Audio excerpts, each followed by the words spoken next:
Mouta Massi, bringing you the latest happenings in dancehall and reggae music.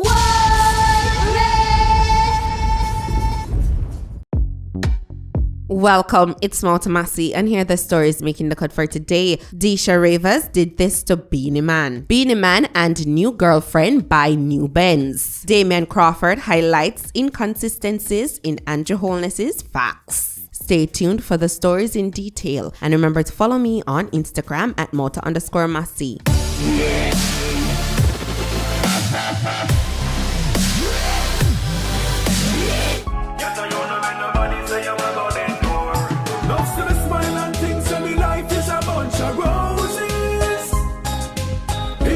You can't use another to cure it, but me know for sure me not gonna spend the life on the floor. Motivate myself more and more, cause once me have life, me can't overcome this issue.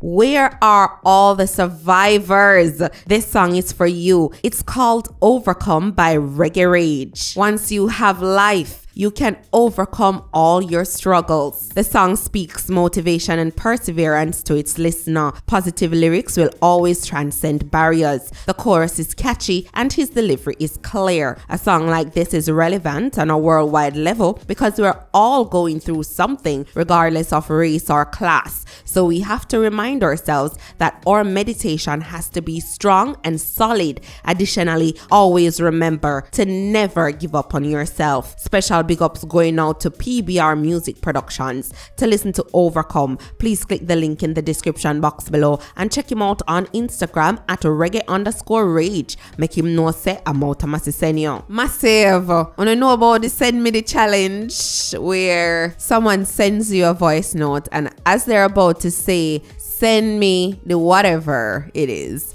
it cut off at send me the, right? You know the challenge there. If you don't know it, let me introduce it to you with Beenie Man and his daughter Disha Ravers. Check it out. Daddy, remember the somebody saying nowadays it come out on my phone. You can't send me the. Can't send it to what, Disha? Please tell me. There's something, just send me the. Disha, make it a stop ramping me, but send it to something, date something. Send your woman.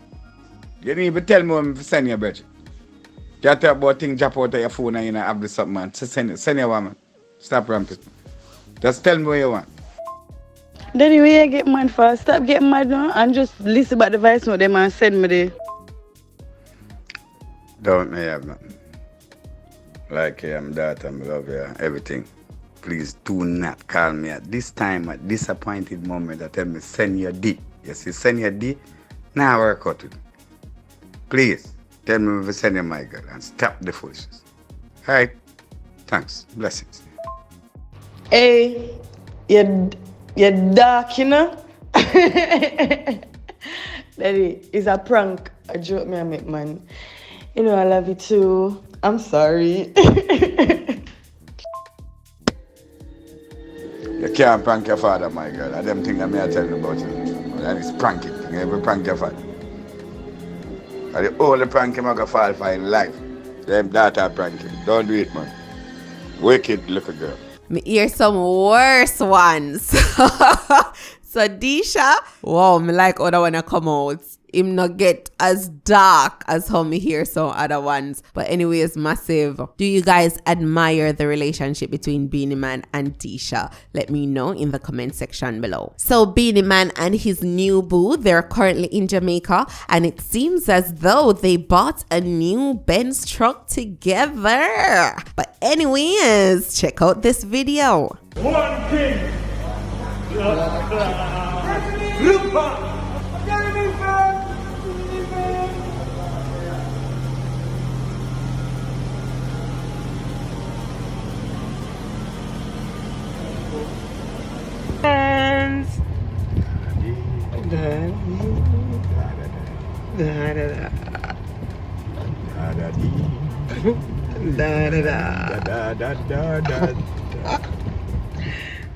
So Damion Crawford in Parliament, he is not putting his mouth to ground and talk. He might talk up clearly. He's saying that the behavior of this administration is somewhat communist. And in addition to that, he's giving us some statistics of the bed situation that the Prime Minister spoke about. Anyways, I'm not chat out the thing. Check out this video. Again, we're stuck in the realm of a recurring decimal, where each time there's a COVID spike, there seems to be a chronic shortage of beds.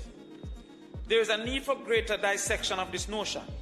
Jamaicans have been led to believe that hospitals are being overrun, filled to the brim with COVID patients. But is this so? Further discussion is needed as the Prime Minister himself continues to give this impression. In an article, in a recent statement, he said, and I quote, "The government will ultimately have no choice but to allocate a finite set of resources to managing COVID-19 related hospitalizations, including a fixed number of beds.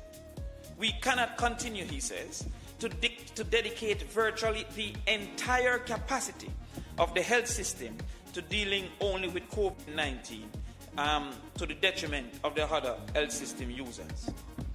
The media has also been complicit in seeking to sell this notion that COVID-19 has been overrunning the hospitals. In an article in the Gleaner, it says, "Bed on brink, COVID crisis escalates as moderate and critical cases near 100. This was in February 2021. It later said in the article, Cornwall Regional at the time had 339 beds, of which 41 were allocated to COVID-19. So when they say 100% of the beds were being used, at this time only 12% of the hospital's total beds were being dedicated towards COVID-19. So when we keep selling this notion that, oh, we have no more beds, no more dedicated beds, of which there was only 41. The vast majority of the 339 was not being dedicated to COVID-19. Further analysis of the same article showed that the hospital could accommodate 354 patients. 331 had reportedly been at the facility as at the time of the announcement. 109 of those would have been COVID patients. Now, Mr. President, why is it important that we have this consideration and this conversation? Because there is a further analysis that needs to be done. The total beds within Jamaica, hospital beds, are standing at 5,000 beds. This would suggest that the bed nights, 5,000 times 365, would be 1,825,000 bed nights. Now, when we did our analysis, it told us that at the time, over approximately 8,000 persons were hospitalized for COVID-19. Mr. President, again, I am repeating for the purpose of this House, it is impossible to get information from the government whenever there is a need for a debate. I made multiple attempts to find out what is the latest figure, and that was not being provided. Now, many people like to associate communism with socialism, which it is not. But the control of information is a communist effort. Yeah, information must be free in a democratic society.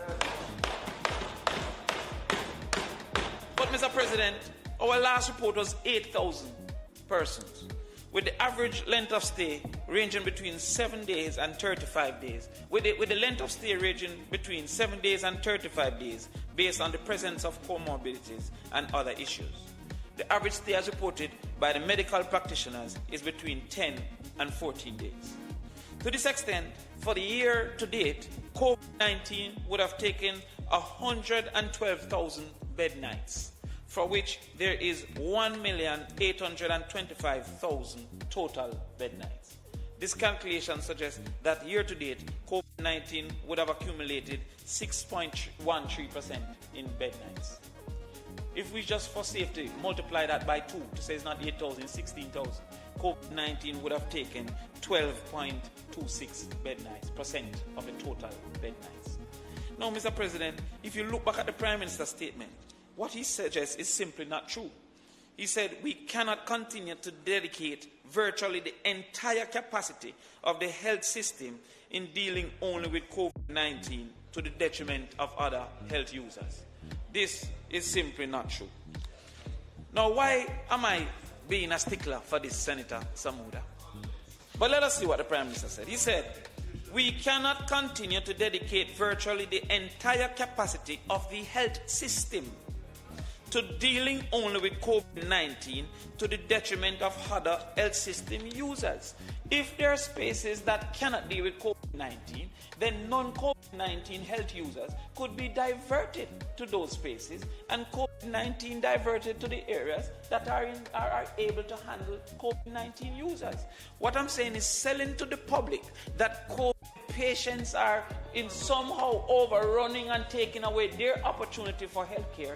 It's an unreasonable suggestion, an untruthful suggestion, and one that divides the society between those who are vaccinated and not vaccinated.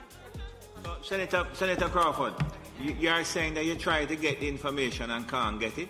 There's information. The most recent information, sir. So what I got was 8,000, but I did not get to date yesterday or day before yesterday. I'm going to make a suggestion to you that you call Carl Bruce at the university because he's very open and will provide the information that you All right, I will, sir. But as I said, my numbers still stand up even if I multiplied it by 2. But what I'm saying, sir, is that it shows water on the narrative that COVID care may have to be denied because COVID has acted as the chief functionary in the denial of care to other clients. Most times when it is being suggested that we should have stronger and more strict treatment of COVID patients, it is based on an assumption that they have robbed all the rest of us of the possibility of getting care. The numbers suggest that this is not true. In fact, the Prime Minister says that hospital resources won't be stretched to care for the unvaccinated. And this is a very dangerous statement. And that's why I'm happy when the nurses and the doctors stated in another Gleaner article that we can't turn away anyone who comes for health care because they are vaccinated or not vaccinated. And I want to make it clear, Mr. President, I am vaccinated. Yes, I need to make it clear because I've seen many people suggest that I am not vaccinated. I've even seen a video purporting to be me, telling people not to be vaccinated.